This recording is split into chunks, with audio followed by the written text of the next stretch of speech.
Nous vivons dans une société ironique où il est de bon ton d'annoncer les mauvaises nouvelles. Mais si on décidait de prendre le contre-pied de cette ironie sociétale et de se dire non, je veux être une force de bien, une force de positivisme.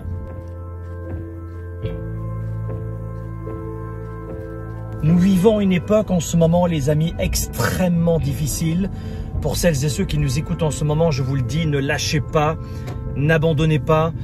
Dans toutes les épreuves, évidemment, il y a de terribles occasions, magnifiques occasions de pouvoir s'enrichir, apprendre, grandir. Vous savez, dans plusieurs temps forts de notre humanité, on a toujours eu des moments extrêmement difficiles, des périodes extrêmement noires, et c'est l'une d'entre elles en ce moment.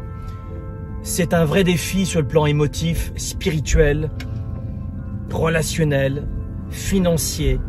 Pour celles et ceux qui nous écoutent en ce moment, il n'y a pas une seule personne qui n'est pas touchée par cette période.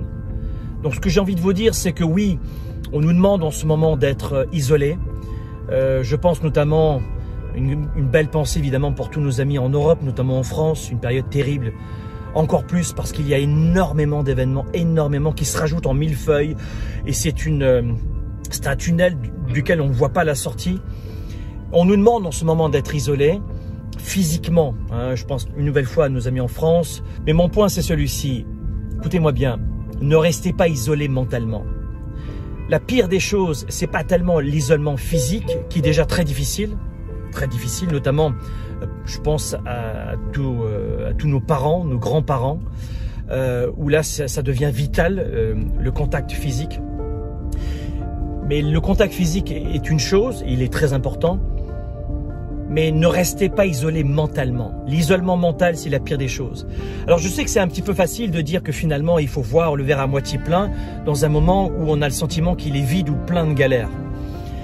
Vous savez, je vous le dis souvent toute l'année, et depuis maintenant 25 ans que je fais ce métier de coaching à l'international, le leadership, c'est voir les choses telles qu'elles sont, mes papilles.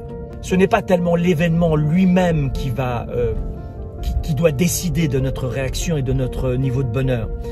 C'est surtout la réaction et les décisions que nous allons prendre suite à cet événement. Tout d'abord, je suis intimement convaincu que personne ne fait du mal à quelqu'un quand il est heureux. On ne fait pas du mal à quelqu'un quand on est heureux. Ça n'existe pas un être humain très heureux qui fait du mal aux autres. Numéro 1.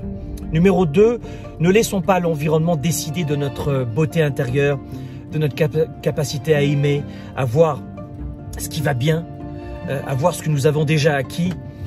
Numéro 3, rappelez-vous toutes ces années où vous avez prié pour avoir ce que vous avez aujourd'hui.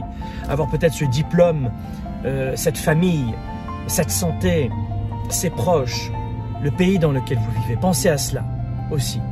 Et enfin, quand je vous disais voir les choses telles qu'elles sont, mais pas pire, c'est que le leadership que j'enseigne depuis maintenant 25 ans, ce n'est pas diriger 6000 personnes, c'est savoir diriger sa propre vie. Savoir décider du lieu où on va emmener notre mental dans la journée. Vous savez, tous les jours où vous allez emmener votre corps au travail, et peut-être en télétravail maintenant, hein, de la chambre à la cuisine, j'en sais rien, mais tous les jours, on sait où on emmène notre corps, le fameux métro boulot dodo. Mais où vas-tu emmener ton mental aujourd'hui? Et ça, c'est pas les autres qui doivent le décider.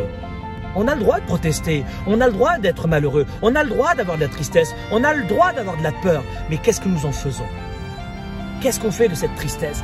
Qu'est-ce qu'on fait de cette angoisse? Qu'est-ce qu'on fait de cette peur? Qu'est-ce qu'on fait de cette rage? Qu'est-ce qu'on fait de cette déception? Parce qu'on a le droit d'être déçu, on a le droit d'être négatif. Mais faire en sorte, un, que ça dure très peu de temps, et deux, que ce ne soit pas récurrent, que ça ne devienne pas dans notre approche intrinsèque de personnalité, une habitude. Parce que c'est nous que nous allons pénaliser et ensuite nos proches. C'est ça, voir les choses telles qu'elles sont, mais pas pire.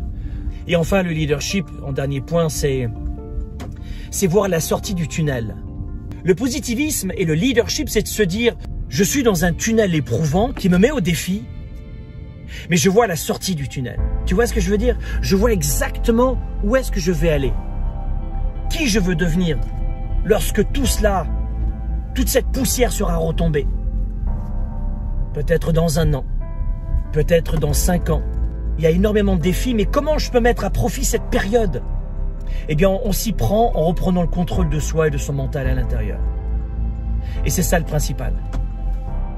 De se dire, tiens, je mets un coup de klaxon, je suis pas content, je suis pas content, pas content. Mais une fois que vous avez passé cette période de je suis pas content, c'est et maintenant qu'est-ce que je fais? Et c'est ça le leadership, c'est de comprendre que c'est à vous de choisir dans quelle direction vous voulez emmener, notamment en ce moment, votre mental.